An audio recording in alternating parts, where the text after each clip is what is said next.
কিন্তু একই সাথে সামাজিক এবং ধর্মীয় যে মূল্যবোধগুলো আছে এই জিনিসগুলো বাচ্চাদেরকে শেখাতে হবে। না, আমি একটা ঘটনা বলি। ঘটনাটা ইউকে আমাদের পরিচিত একটা ফ্যামিলি। তো ওদের একটা ছেলে আছে, বোধহয় 12-13 বছর বয়স, 5-6 বছর আগের ঘটনা বলছে, 7-8 বছর বয়স ছিল।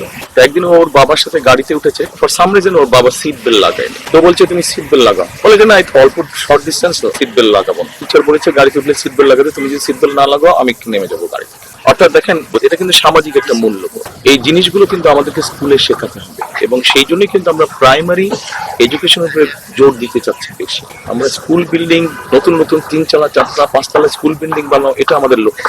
বরং ওই বাজেটটা দিয়ে আমরা আমাদের প্রাইমারি টিচারদেরকে কোয়ালিফাইড করতে চাচ্ছি, ট্রেনিং দিতে চাচ্ছি তাদেরকে, যেই ট্রেনিংটার মধ্যে একাডেমিক ট্রেনিং থাকবে, কিন্তু একই সাথে সামাজিক এবং ধর্মীয় যে মূল্যবোধগুলো আছে এই জিনিসগুলো বাচ্চাদেরকে শেখাতে হবে।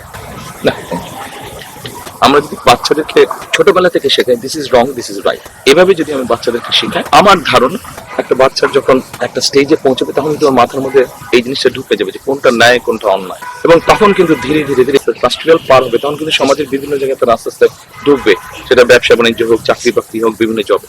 তখন ওই যে সামাজিক মূল্যবোধগুলো ওরা কিন্তু আস্তে আস্তে অ্যাপ্লাই করা শুরু করবে।